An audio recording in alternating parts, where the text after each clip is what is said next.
Hey, it's Eric G. Around the House is sponsored by Baldwin Hardware. For 75 years, Baldwin Hardware has been known for its first-class quality and craftsmanship in door and cabinetry hardware. As an alumnus of the Baldwin Hardware Design Council, I can say I have seen the details and quality from design to the finished product. If you're looking for a new style and old-world craftsmanship, I can tell you there is only one Baldwin Hardware. Check out what would look great in your home at baldwinhardware.com. It's Around the House. Yeah, for sure. And we have studied how buildings interact, particularly with high winds and rain, for a long time. Over 3 decades now, IBHS has been studying the performance of different types of building systems and how they perform in high winds and severe rain. We have a one-of-a-kind research facility located in South Carolina where we have a full-size wind tunnel. We can put full-size houses in there, 105 fans. We can create Category 3 winds. We can create realistic hailstorms. We can create 8 inches of rain an hour. So we really are able to look at these systems and comprehensively understand them. And when we look at that and we say, where does the damage start and how does it escalate? The most vulnerable system in the house is your roof. When it comes to remodeling and renovating your home, there is a lot to know, but we've got you covered. This is Around the House. Welcome to the Around the House show. This is where we help you get the most out of your home through information and education. Thanks for joining us today. This is probably going to be one of our most important episodes of the year as far as I'm concerned, because our weather has been crazy. I don't care where you're located in the U.S. One day it seems like you've got 60 degrees in the wintertime, and the next day it's 18 and snowing. And it is doing some damage to our homes that I'm still picking up around my place from the last one. We have Fred Malik from the Insurance Institute for Business and Home Safety, but they've got this amazing program called Fortified Home. Welcome to Around the House, brother. Hey, Eric. Thanks, man. Appreciate it. Man, I love what you guys are doing. And me being a Pacific Northwest native, I'm as good as the bubble I'm in. And when I was out in Florida at the Southeastern Building Conference down there, I was shocked to really dive in and understand what Gulf states and those guys are doing down there to build for weather. And it's something I know in the Pacific Northwest, we got to do a lot better of. Yeah, you guys have had the atmospheric river out there this whole week. Strong winds, torrential rains. I bet you that's opening a few people's eyes that, hey, maybe we've got to pay attention to this stuff just like some of these other folks do. Yeah, in the month of January, great example, we had basically a frozen hurricane come in here into the Pacific Northwest. We had couple days of 18-degree weather, which is super cold for us. And then we had winds coming down the Columbia Gorge here that were 80 to 100. And we had trees coming down and just destruction. It looks like a hurricane hitting some neighborhoods. Yep. And we got to do a better job of building homes that way. Yeah, down on the Gulf Coast and up through the hurricane-prone portions of the East Coast, we've been using something called a graduated scale of design wind speeds for a while now, which helps to improve performance by leveling up the components and cladding in particular and some of the other structural design elements of the house. But for most of the country, including where you are out there in the Northwest, the design wind speed is pretty flat. It's 115 under the most current version of the building codes. And that leaves a lot of room for improvement when you're encountering the kinds of conditions you guys are seeing now. Absolutely. This is one of those things that it was shocking because I was looking at it going down there, looking at the building codes because we were building up those little demonstrations down there. And I'm like, wow, We're tying the top plate into the foundation. This is stuff we should be doing around here. Yeah, the load path is certainly an important feature of the home that you're talking about. And that's a series of connections that ties the roof to the wall, to the floor, and the floor into the foundation and the ground. The whole purpose of that is to transfer all those loads that can be applied to the house, either by the wind or even those dead loads from things like snow, get that stuff into the ground. That's the whole goal. But the areas of the house that are the most vulnerable, even at lower wind speeds, are things like the roof and your garage door, believe it or not. Yeah, that garage door is shocking. We think about roof, right? You get a 50, 60 mile an hour wind and all of a sudden you got shingles in the driveway. But I think people really don't realize or forget that is one big sale that's covering their garage door. And if you've got that budget-friendly steel one, those things taco in pretty quickly. Yeah, and the unfortunate thing is it's maybe been an underappreciated risk that's out there. And so the market just really hasn't demanded that things like labeling and lots of transparency about design wind pressures and ratings for the garage doors be included. Now, that's been a staple in hurricane-prone areas for a long time, especially in Florida. Florida really brought that to the country after Hurricane Andrew. Until recently, there really hasn't been a whole lot of transparency for folks that are building away from the coast. And so builders like you and me maybe would like to make a better decision. We just didn't know what we didn't know, which is crazy. But now that's starting to really come to light. And we've got a lot of great research that just shows how important that garage door can be, even to keeping something like your roof on. Yeah, that's you got me thinking about that garage door, because once that garage door comes in, now you've got the lift on the roof system. And so all of a sudden, those maybe traditional hurricane rafter ties, those little pieces of sheet metal are the only thing holding the roof on the building. And if that's an attached garage, once you open that up, you're now really just asking for issues on the rest of the home as far as losing a roof system. Yeah. Back in the day when I first started learning how to build a house, I was building in Virginia, and we used to put those little things called hurricane clips. And I was well away from the coast. I as a new guy in the industry, I was like, what are we putting hurricane clips on for? We never see hurricanes here. Here we are, fast forward 30 something years later. And I really understand and appreciate the value of those things. But yeah, when you're talking about the garage door, so imagine your house, or think of your house as a rigid balloon. And as long as the windows and the doors and all those features stay intact, the air pushes on your house, it moves around your house, but your house is designed to take that load in those places. But if the garage door fails, which is the largest opening in the house, then that air is rushing into that rigid balloon, and it has to go somewhere. And the only places it can go is out or up. And the out or up is when you start to see things like wall and roof failure. There's a interesting statistic that just really puts a fine point on this, that in places like Joplin, Moore, or even in Florida with some older buildings stock during Hurricane Ian, if you had a garage door that stayed intact during those really severe events, 90% of the homes that had garage doors that stayed intact did not have structural roof damage.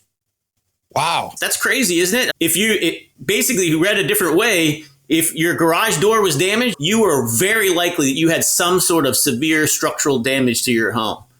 That's the kind of risk that particular component of your house can either prevent or really contribute to some sort of damage.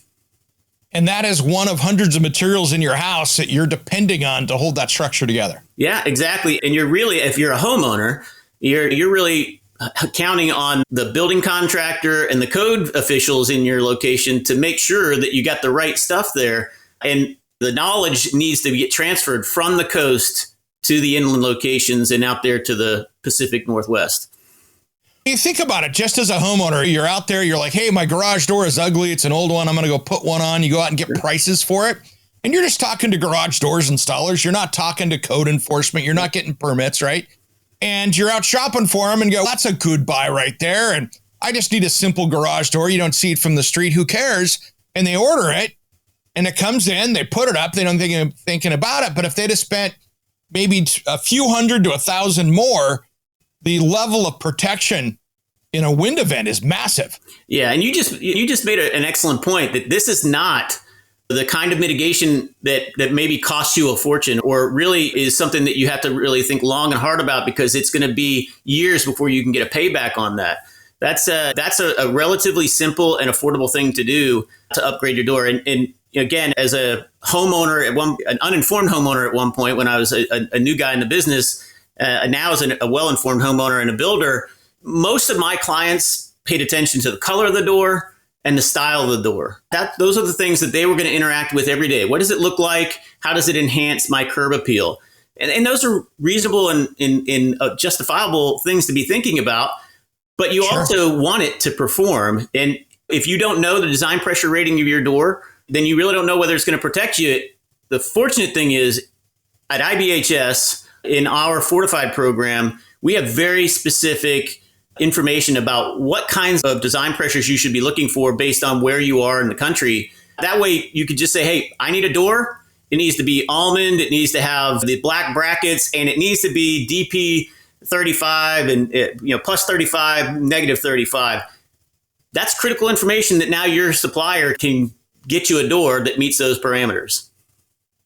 Yeah, that is smart, but you think about it, I don't think there's any place in the country that is not susceptible to a wind event. We have our windstorms here. You got the Santa Ana winds that happen in California. You've got everything from tornadoes and windstorms across the Midwest, nor'easters. It's basically something that every homeowner should be taking a peek at, because I bet you there's not a house out there that goes, oh, we don't ever get wind. Yeah, certainly not. But it is one of those things that's underappreciated, because last year, 2023, there were 19 severe storm weather events, each one of them causing $1 billion in damage or more. And when you hear that number, $1 billion in damage, that means homes like the ones you and I are living in. That's where the damage is happening. And just 19 storms caused over $19 billion worth of damage. And there was only one tropical cyclone last year. So that means that everywhere around the country is seeing these things. And unfortunately, as homeowners, we get complacent. But we need to recognize that a storm doesn't have to make national headlines to wreak havoc on your home or even your business. Yeah, it's huge. And it's funny, building materials are such a big part of this. You had mentioned roofing earlier. And again, it's like garage doors. People go, oh, that's beautiful. Oh, it's got a 30-year warranty. Let's go with that. I like the look of that. It'll be a nice upgrade to the house. But the wind resistance and hail damage resistance and all that other stuff sometimes doesn't come into that conversation. Yeah, for sure. And we have studied how buildings interact, particularly with high winds and rain, for a long time. Over 3 decades now, IBHS has been studying the performance of different types of building systems and how they perform in high winds and severe rain. We have a one-of-a-kind research facility located in South Carolina where we have full-size wind tunnel. We can put full-size houses in there, 105 fans. We can create Category 3 winds. We can create realistic hailstorms. We can create 8 inches of rain an hour. So we really are able to look at these systems and comprehensively understand them. And when we look at that and we say, where does the damage start and how does it escalate? The most vulnerable system in the house is your roof. Mm-hmm. Yeah, it's shocking. And it's one of those things that there are roof systems out there that are extremely durable. You just have to know which ones you're looking at to make that choice and have a roofer that's going to spend the time and walk you through why that's such a good system. Yeah, you either have to really be able to trust your roofer that they're gonna give you the best advice that's out there, and there's a lot of guys that are very conscientious, guys and gals that are very conscientious about that. Or you can look at something like Fortified, which lays out for you, here's all the things you really want your roofer to do. You don't have to be an expert and talk to somebody like you're in the trade. You just have to say, hey, I know about this Fortified thing. Here's their checklist. I'd like my roof to check all these boxes. So we solve a lot of those communication challenges and those technical issues for homeowners. And all they have to say is, I want a fortified roof. But to your point, I think one of the things that you mentioned, and I think it's a very typical way that folks look at their roof, but they're primarily focused on the cover because that's the thing that they can see, and it's doing the heavy lifting. But really what makes a roof system durable is the entire system. So it's everything that from the roof deck, which is connected to either the rafters or the trusses that make up the structural components of your roof, how that is attached, how thick is that. Then on top of that, there should be a redundant layer of roofing that creates what we call a sealed roof deck. So a lot of times in modern houses, especially now, we have these big 4x8 sheets of roof sheathing that come together. And every time you have 2 sheets coming together, you have a seam. And because of the way Mother Nature works, when humidity increases or decreases, those sheets expand and they contract. So we have to, as contractors, leave a gap in there to allow that to happen so you don't have unfortunate cosmetic issues, you don't have performance issues. Those gaps provide an unfettered pathway for water to get into your house if the primary roof cover is lost. And so we talk about sealing up the roof deck, and we've got 5 different techniques for doing that. So you don't have to just be married to one specific thing. There's lots of options depending on where you are, what kind of roofing you're using, what climate zone you're in. There's lots of ways you can achieve a sealed roof deck. The most important thing is you get one, that you have one. Yeah. Because our studies have shown that roof coverings, they fail. And unfortunately, they fail in events that are below what their technical design level is. And once that happens, if you don't have a sealed roof deck, a typical underlayment that's installed, it goes too. And now that exposes that roof deck. And we did a study once that showed that for every inch of rain an hour that falls on a bare section of a roof deck, not the entire roof deck, a bare section of the roof deck, that can allow 9 bathtubs of water to come into your house for every inch of rain that falls. And where you are in the country, you guys get a lot of rain. Yeah, absolutely. And what's interesting, and it's sometimes not even the fault of the roofing system that's up there. Maybe it's the neighbor's patio furniture that got caught in the wind, hits the edge of the house. Now you've damaged the drip edge or whatever, and the wind's getting underneath it. And then Mother Nature takes it the rest of the way.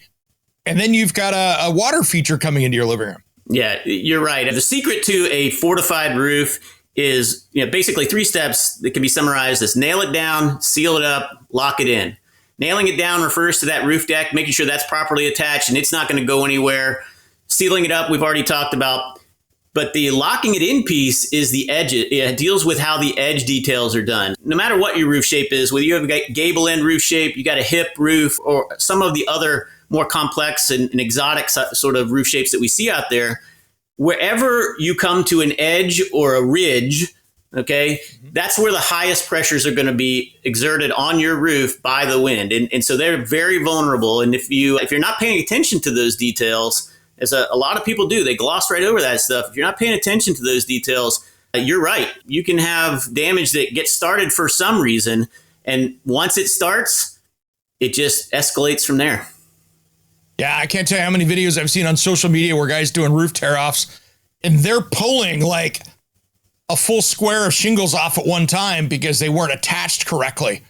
It looked like it was the easiest tear out ever. And that's just an installation error where they made a mistake, but at some point down the road. But I really like with that system and what you guys are doing. And I think we should talk a little bit. Let's jump off materials for a minute and talk about Fortified Home and really what that is, because what you guys are doing, I love, because you're not one manufacturer out there pitching a product. You're out there pitching better products for a home independently. And I love that you have multiple options and multiple solutions to make somebody's house more durable in a storm.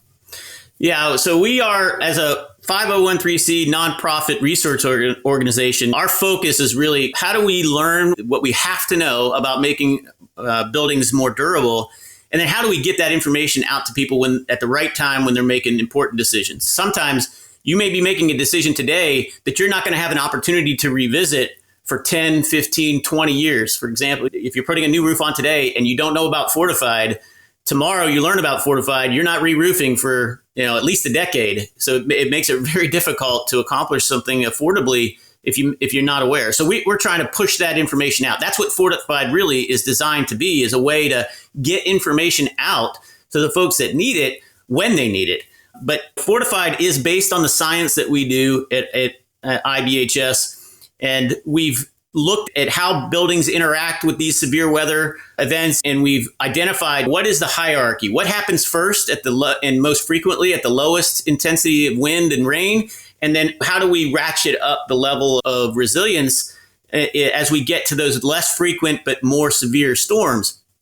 And so we put together the Fortified program that is meant to walk alongside the local building code. We're not a building code replacement, because our mission is to focus on some very specific things in the house. So we don't deal with things like HVAC and plumbing, electrical, that kind of stuff. We deal with what is making your roof vulnerable to wind and rain. How can we secure that building envelope, things like that. Fortified is broken down into three pieces: roof, silver, and gold. We've already talked a bit about roof. If you want to improve your resilience, then you get to your openings, and that's where we talked about garage doors, right? Focusing on your garage door, especially if you're away from the coast, the most important opening in your home is going to be that garage door. That's the one you're going to want to focus on the most.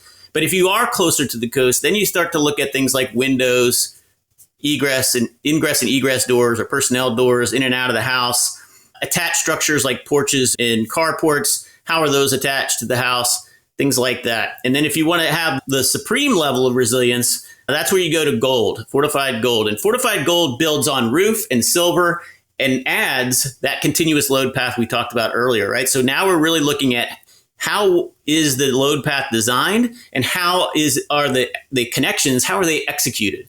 And one of the other things that makes fortified a little bit different than what you may be used to, especially if you're someplace that doesn't have a lot of code enforcement, which is a good bit of the country, fortified includes a verification step. So we train independent evaluators across the country. We're in 27 states now, over 60,000 homeowners living under fortified roofs now. We'll do another 15 to 17,000 this year.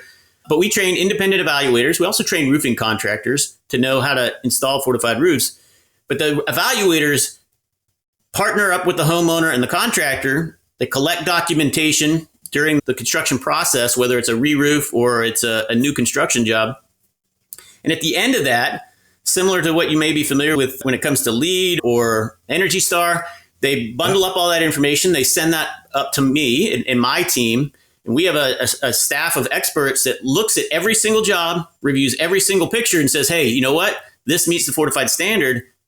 We send out a certificate, and that certificate then can unlock things like lower insurance rates, it can give you more choices when it comes to property insurance. There's tax incentives. And for most people, it gives you the ability to communicate to a potential buyer, hey, my house has these improvements built in, and this certificate tells you that you can count on the things that are there. So that's fortified in a nutshell. Yeah, and it's amazing. And a lot of people, we've got people all coast to coast in the country that listen to this radio show and podcast and worldwide. But I think a lot of people think of you guys as you're the Gulf Coast states group, but you deal with wildfires and everything else. And on the West Coast, that's a common occurrence for us here. And even shockingly, I think for the world, Hawaii last year. And there was such a great example of seeing the flyovers of the devastation there. But then you see a home or two that are virtually untouched, and everything else you can't even tell except for some concrete foundation that something was even there to begin with. Yeah. And it really shows how planning ahead on the building side of things can make a difference of the house standing or not being a sign of it. Yeah, I think that the important thing too to know is that you don't have to be building new to get to be resilient. There are things you can do to fortify or make your home wildfire prepared. Our sister program, which you just referred to, is called Wildfire Prepared, and it follows a very similar sort of philosophy that we do on the fortified side. But it really says, what is the thing that poses the most risk and what can we do about it? And on the wildfire side, by the way, I didn't mention it earlier, but at our research center, we actually can burn stuff too. We can create ember showers in our test chamber, and we can really understand how wind impacts the flow of embers around a house, how radiant heat and how the proximity of different types of fuel can interact with the building. But on the wildfire side, Lahaina provided a really clear and stark example of how important that first 0 to 5 feet happens to be around your house. That's where a lot of combustible material tends to accumulate around our house. And if you have those fuels up close, your home is really vulnerable. And that's going to it's going to require a change in how we as consumers and homeowners think about our property, because we love to have beautiful stuff right up close to our house. We don't want it to be unattractive from what we're traditionally used to. But if you really want to take control and minimize your risk, we really got to think about that 0 to 5 feet. Yeah, those beautiful evergreen shrubs and landscape bark and even just lack of maintenance can be the difference of having a beautiful home and filing an insurance claim for the whole thing. You know what? You just said something that's super important, Eric, and that is this concept of maintenance and deferring maintenance. When it comes to an existing home, whether you're trying to resist high wind or rain or you're trying to resist wildfire types of scenarios, homeowner maintenance plays a big role in landscape maintenance in particular when it comes to wildfire. But lots of folks may be listening to this and saying, you know what, I'm not building a new house anytime soon. Interest rates are pretty high and I'm not sure when I'll be able to afford to do that. If you're in an existing home, you may not be moving anytime soon. So you're looking at, how do I harden my house that I'm in today? And there's a lot of DIY stuff that you can do to help to minimize the potential impact of severe weather. It does not necessarily take a re-roof to do it. And we have some really great resources for folks. We have a website called IBHS.org. If you go to IBHS.org, we have on our website things called the Thunderstorm Ready Guides. And in there, there's a list of things that you can do. Just as a couple of examples, if you're really worried about wind and rain, and as we've talked about, everybody should be, a couple of things that really stand out. One is, take a walk around your house and look to see if you see any gaps around your windows, your doors, things like caulking. A small opening can allow a tremendous amount of water in. And unfortunately, what we see is once water gets in, the cascade of damage and the amount of financial loss that can occur grows rapidly. So even those small gaps, just going around with a tube of caulking and caulking those gaps is a really great way to minimize wind and rain risk. Also helps out with wildfire, to be honest with you, because embers just need a small little area to get into something that is combustible. Caulking is one thing. Taking a walk around your house, trimming up your trees, cleaning up debris, making room in your garage for your car to get back in there, right? How many of us have accumulated stuff in our garage and our car can't go in, but if your car's sitting outside and a hailstorm comes, you're going to be looking at some pretty serious damage. So just those kinds of things. And what makes it super DIY friendly is these are things you can do in small chunks. You don't have to do it all at one time and like under pressure, under threat when that storm is right around the corner. You can make it into bite-sized chunks. Just do something every weekend. Yeah, that's great advice. And one thing that I learned here with our recent storm, we just had a big one here in the Pacific Northwest in January. And I live in a suburb of Portland, Lake Oswego, and we had those winds come in. And in our little town here of just tens of thousands of people, we lost over 100 trees that were 150 foot tall fir trees. Yep. And people died with them hitting the home. And now in my head, I'm going, okay, if I was going to build a new home, what would I do to build the house stronger to help resist some of that? Because these trees are protected. It's not like you can go around and say, hey, I'm going to take these trees away from my home so they don't fall on my, legally, I can't do it. So what can I do to my home to even help resist that? And it's something that I was just starting to think about going, wow, there's so much more we could be doing out there. Yeah, I think there's a limit to what we can do to prevent damage from something like that substantial a live load that's striking the house. There are limitations. However, if you can't move or relocate or take down the entire tree, you more than likely, for the health of the tree and for the safety of the property, you can trim limbs. And we see a lot of limbs that fall and cause a lot of that damage, even if the whole tree doesn't come down.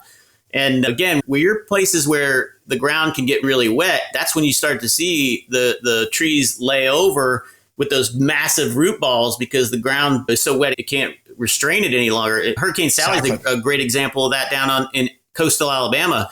That wasn't a particularly severe wind event. It was a Category 2 storm, but the rain came in and sat over top of that area for a good 8 hours. And when I landed on the ground immediately afterward, we had about 18,000 fortified homes that went through that. We had less than 10 that reported any sort of significant damage in that storm.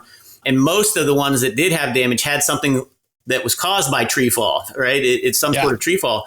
But the ground got so saturated that these big giant oak trees were laying over. And so that was the constant sound of chainsaws cutting up all those trees and seeing all that old growth being cut up it's staggering.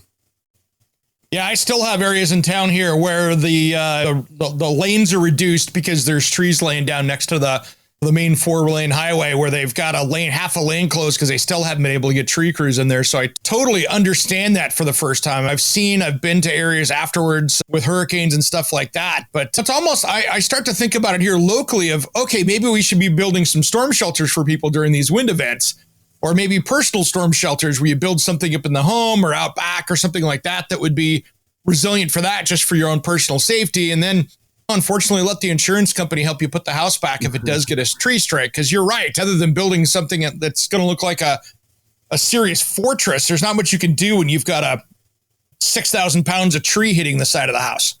Yeah, look, obviously property insurance has a place in the market, right? It has a role to play. And there are some risks that, when it comes to mitigation, the gap between what you're able to do and what may happen, insurance is there to take care of that. But we can really, as homeowners and consumers of insurance, we can really help out what we pay or what might be available to us by taking care of those smaller risks, right? Taking care of those things that most people take for granted, that some small things might happen, but enough of those small things occur over a wide enough area, and it ends up in $1 billion loss for a storm that didn't make any headlines. And that's the crazy part. So if we keep our focus on what are the things we can do, then there's opportunities to help us with the risks that are maybe a little bit further, a little bit more comprehensive to deal with. But storm shelters, to your point, one of the things that is really encouraging to see, there's a lot of innovation going on in that space. There's a lot of ways that you can create storm shelters, either in a closet or in a garage or an exterior shelter. So people should definitely, if you happen to be in an area that's particularly prone to severe convective storms, which is the fancy word for storms that can spawn tornadoes, storm shelters are definitely something to strongly consider. Yeah, that's smart. And to highlight your point earlier of maintenance, I have 13 of those big trees in my yard. I didn't lose a single one of them, but I have an arborist out almost every year that walks through and takes a peek at stuff to make sure things are looking good. Yeah, I've got a dump trailer full of limbs, but that's an easy cleanup compared to severe damage like that. So my trees did well because I had a guy come out and look at them every year. Yeah, you can't, there is no substitute for preparedness and taking action to really understand, hey, do I have something I need to be worried about? And sometimes that means you got to get a professional. Now, look, that it's not always the case. Resilience can be affordable for everybody. And part of what we try to do through our science and through our programs is say, hey, when you are thinking about managing your risk and making your home or your business more resilient, here's the priorities that you should have. These are the things that you should be thinking about, because nobody wants to see somebody who's really focusing on preserving their economic capabilities, wasting their money on something that they just maybe shouldn't have to spend their money on that right now. If those dollars would have been better allocated, if they could have focused on, say, their roof versus installing some sort of additional load path enhancement for a storm that they might not see for a decade versus one that they're going to see every single year. That's the other benefit of a program like Wildfire Prepared or Fortified is we've already done the hard work to say what should my priorities be, and then we stack them so that people know what to do. Yeah, one thing I wanted to talk about, and that's the great thing that we haven't really addressed too much, is windows. Because again, that's another big opening into your house, and it doesn't matter if you've got a West Coast windstorm or you're down on the Gulf Coast or you're up waiting for the nor'easter or even the hurricane going up the East Coast. These are important openings that, again, can lead to more damage. And I love what they've been doing in the Gulf Coast states as far as having very impact resistant windows that'll, if something gets loose out there and hits the window, that you haven't just created a big freeway into your living room, for instance, with wind. There again, in the Gulf Coast, in particularly in places like Florida and places where the most modern codes are in force and being enforced, we've been looking at design pressures and impact rating for a long time. And why is design pressure important for a window? Again, when that wind is pressing against that window and rain is blowing against that window, the pressure that builds up on that window can force the water in. And so there are tests to help minimize that. It doesn't necessarily eliminate the water getting in that way, but there are tests that say, hey, this has been pressure rated. And if you know what your design pressure rating should be because of the risk that you're likely to face, then you can ask specifically for those kinds of components. Same goes for doors. But those openings, one of the big things that really needs to be paid attention to is installation, right? You can have the best window in the world. You can have the best door in the world. I know I'm preaching to the choir, but when I go out and I look at these post-disaster scenarios, or even when I'm out on a sunny day and I'm walking through jobs that maybe aren't following Fortified or whatever, I see some really questionable installations and flashing. The concept of flashing I don't know how we are still lost. So far behind the curve. Lost on many. I'm telling you, but making sure that the openings get set correctly, making sure that you're layering your drainage plane, your house wrap, or whatever features that you're using to create that secondary drainage plane. And then there's so many great products in terms of flashing tapes that are out there that are specifically designed to be on the wall and in those window openings in particular. There's a lot of technology, a lot of innovation has happened in that space to make our jobs as builders way easier on that front. But what really it comes down to is the devil's in the details. You've got to pay attention to the details. Fred, it's funny when I tell people when they're shopping for windows, they're like, okay, what should I look for? I said, one of the first questions I want you to ask your installer is what brand of flashing they're using. And I want to see there with the window specs in your contract that they're going to be following that brand's best practices on flashing that window correctly. Because I can't tell you how many times I'm walking the dog in the neighborhood and I'm like, wow, that's beautifully done. And then 4 houses down, I'm like, somebody missed flashing day. Yeah, no kidding. You hit another, really good point there. And that is manufacturers put a lot of time and energy into figuring out how to make sure their product will perform the function it's designed to perform. And they put out lots of details. And if you follow those details, you're going to get a great performing product in the majority of cases. So all the hard work of figuring out how do I install this product? It's all there. You just got to be able to be committed, right? You got to be intentional. And when we talk about resilience as a whole, as a building industry, we really have to be, in order for us to make the building environment and our building stock more resilient, we as building professionals need to be intentional. We have to make a conscious choice that we're not going to just follow the code, which is the legal limit, right? The minimum limit you can build to. But if we want to really deliver that shelter that's going to last a lifetime for our customer and potentially generationally, which over in Europe, we've seen that done for hundreds of years, generational housing. If we want to do that, we have to really be making decisions that are going to lead to preventing simple stuff like water intrusion. Fred, I want to say this just so people can really have it sink in, and you touched on it. I just want to make sure and put an exclamation point on the end of this. When I'm looking at windows, siding, and doors, and actually roofing, if I want to put that on there, 60% of the performance is in the person putting it in. There's a lot of truth to that in a lot of products. There are some products that have some built-in vulnerabilities, and we may have some more to say about that later this year. If you're listening to this show and you're interested in the kinds of things that we're talking about, keep an eye on IBHS.org, keep an eye on FortifiedHome.org, and we share all of our information for the most part for free. And we'll share some stuff later this year about what we were learning about different kinds of roofing materials and different expectations people might want to have. But yeah, more to come on that later. Excellent, man. Excellent. We're starting to run out of time here. I want to put a nice bow around this. If people are thinking about building a home, what's their first steps to be working with you guys? Yeah, first thing they want to do is go to fortifiedhome.org and take a look at the standard. And if you're working in a design phase or you're interviewing contractors, take the standard and ask them to take a look at it and tell you what do they currently do. And you need to tell them, hey, this is what else I would like you to do. And the other thing that they need to do, the 1B, step 1B in the process, is we have a free provider network directory. And you can click on that and find a professional in your area, particularly the Fortified Evaluator. That's your partner. That's who's going to document your project. And you want to find one of those really early in the process because they can help you understand what's going to be required and how we need to document it. And if you're in a wildfire zone, does the same rules apply? Yeah, so out in California, the Wildfire Prepared, we have a really cool website out there, wildfireprepared.org. And you can, again, there's a really clear set of instructions on how to start that process and get an inspection done, particularly if you're in an existing home. But the standard is up there for anybody to see. It's a free download. And that is awesome because it doesn't matter if you're taking on a small remodel project or building a new home. This is important stuff that can, one, save you a bunch of time and money and a little peace of mind along the way.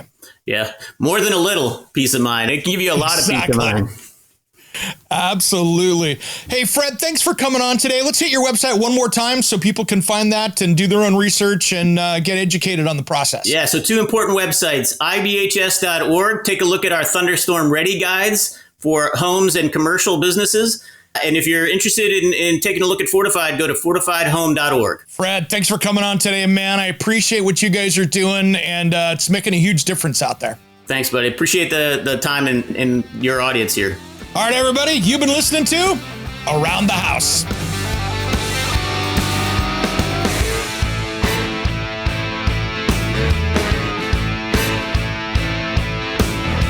Somewhere unseen and undiscovered, anywhere beyond the mean. Life is a love song, let's be lovers. We're all over the radio. Take my hand, I know where to go. All over the radio with you. Hey, it's Eric G. from Around the House. Are you planning a decking or siding project this year? If you are, you've got to check out my friends at Millboard. Millboard is a completely different kind of composite decking and cladding that enhances outdoor spaces with enduring distinction. Hand-molded from the finest oak, it realistically mimics the natural grain and color of premium hardwood. If you're looking for something that doesn't look like plastic and instead real wood, check out millboard.com. Make sure and check out that interview we did just a few weeks back. That's millboard.com.